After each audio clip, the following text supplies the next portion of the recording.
নাস্তা যেহেতু আমি রুটি বানাবো, তো রুটি বানানোর জন্য এখানে কিন্তু যে বাজিটা আছে এই বাজিটা কিন্তু আমি করে নিলাম আলু ভাজিটা।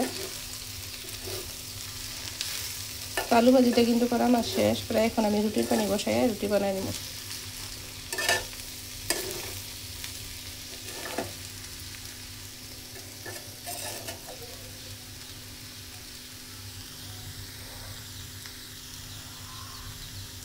গরম গরম এই তো ফুলকো ফুলকো রুটি বানিয়ে নিতেছি আলু ভাজিটা খাওয়ার জন্য।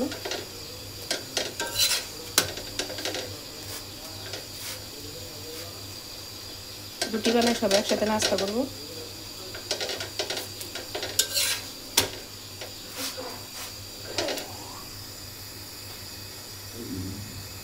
দিলাম উপরে যে মুরগির আদার দিলাম, আদার দেওয়ার পরে দেখি যে আমার শশার, আমি সকালবেলা তো আসি নেই, এই দেন শশার মাশাআল্লাহ কত বড় হয়েছে। নিজের হাতে লাগানো একটা শশা, মানে গাছ লাগাইছিলাম অনেক শখ করে। এই যে অনেকগুলো করাইছে, এই জায়গাতে একটা করাইছে শশার, এই পাশে আরেকটা আছে, এই যে একটা আছে, অনেকগুলো করাইছে প্রায় 5-6টা করাইছে আর কি। তো নিজের হাতে লাগালে কিন্তু এই জিনিসটা অন্যরকম লাগে। এই যে এই জায়গায় একটা আইছে, এই যে এই জায়গায় একটা আইছে। তো মাশাআল্লাহ অনেকগুলো কিন্তু করাইছে। যে এই পাশে যে গাছটা আছে এটার মধ্যেও আইছে, এই যে একটা, এটা একটা আইছে। আপনাদেরকে একটা জিনিস দেখাই, দেখেন এই বাচ্চাগুলো কিন্তু সকালে নিয়ে এসে, যে ভোর সকালবেলা কিন্তু বাচ্চাগুলো নিয়ে এসে, বাচ্চাগুলো কিন্তু সাইডে দেওয়া হয়েছে।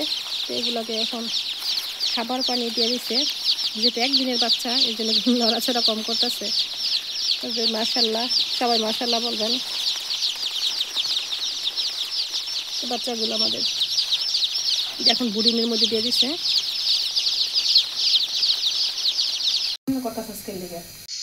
তো দুপুর হয়ে গেছে, দুপুরবেলা রান্না করবো। তো এই জন্য কিন্তু এখানে যে মাছটা আমি মরিচ হলুদ, এটা কিন্তু মাছের ডিমটা, মাছ মরিচ হলুদ জমাইটা নিচে মাছটা ভাজি করে নিলাম। মাছটা দিয়ে দিলাম আমি ভাজি করতে।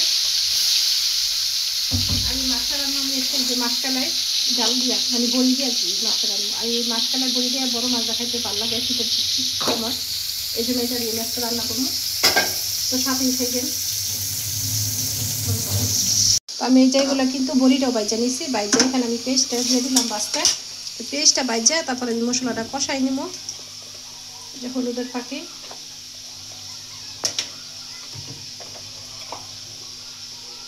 মরিচের ফাঁকি, মানে সব মশলাটা দিয়ে তারপরে এখানে আমি ভালো করে মশলাটা সুন্দর করে কষাই নেবো। দইনার গুঁড়া, আদা রসুন, যেহেতু এখন দইনা পাতা সিজন, আদা রসুন বেশি দিলে একটা গন্ধ হয়, এই জন্য আমি কমাই দিলাম আদা রসুনটা।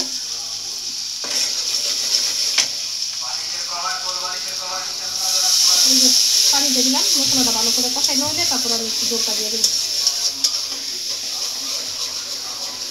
একটু সামনে আনতে মশলা, তো মশলাটা কষাই নিই, কষাই নিই তরকারিটা রান্না করি। লাইট জ্বালা, সামনে আমার তরকারিটা কিন্তু রান্না করা শেষ।